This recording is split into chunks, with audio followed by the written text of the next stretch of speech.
Welcome to வஜ்ரம் astro.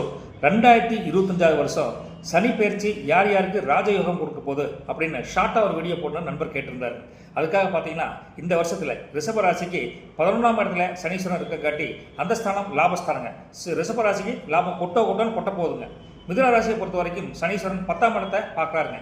10ஆம் இடத்துல இருக்க காட்டி என்னன்னா தடைகள் விகலும், தடைகள் அகலும், தடைகள் விலகும். நினைச்சாலும் நடக்குங்க, கவலைப்படாதீங்க. அதே போல கடகராசிக்கு 9ஆம் இடத்துல சனீஸ்வரன் இருக்காருங்க. அதனால நீங்க நினைச்சது சனீஸ்வரன் அஷ்டம சனியிலிருந்து முடிவுக்கு வந்துடுறாரு. நல்ல காரியம், நல்ல சுப செய்திகள் எல்லாம் நீங்க நினைச்ச தடைப்பட்ட காரியம் எல்லாம் நிவர்த்தியாக போகுது. ஸோ ரிஷபம், மிதுனம், கடகம் சூப்பருங்க. அடுத்தது 6ஆம் இடத்துல துலாம் ராசியில் இருக்காருங்க. அவருக்கும் பார்த்தீங்கன்னா இந்த கடன் பஞ்சம், இந்த சில மன கஷ்டமா இருக்குதுல்ல, அதெல்லாம் நீங்க போகுது. முதல்ல கடன் பிரச்சனை சுத்தமாக தீர போகுதுங்க துலாம் ராசி நேர்களே, டோன்ட் ஒரி. விருச்சிக ராசியை பொறுத்த வரைக்கும் 5ஆம் இடத்துல இருக்காரு. 5ஆம் இடத்துக்கு என்ன பலன் பார்த்தீங்கன்னா காரிய அபிவிருத்தி, காரிய அனுகூலம், சுப நிகழ்வு உங்க வீட்லையும் சரி, உங்க உற்றார் உறவினர்களும் சரி கண்டிப்பாக நடக்க போகுதுங்க. மகர ராசியை பொறுத்த வரைக்கும் 7 சனி முடிஞ்சிருங்க. அப்பாடா அப்படின்னு நிம்மதியாக இருக்கக்கூடிய ஒரு காலகட்டம் வந்துருச்சுங்க.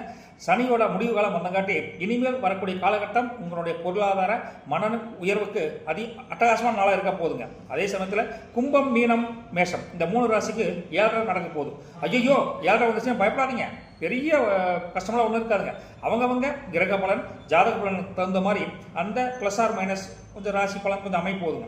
நீங்கள் 7 பயப்படாதீங்க. டெய்லி காலையில் இருந்துச்சு மனசார குலதெய்வத்தை வேண்டிட்டு ஒரு விளக்கு போடுங்க, இஷ்ட தெய்வத்தை வேண்டிக்குங்க. 7 என்னங்க 8 வந்தாலும் கொல்லப்பட வேண்டியதில்லை, தைரியமாக இருங்க. அவ்வளோதாங்க, போயிட்டுங்களா? நன்றி, வணக்கம்.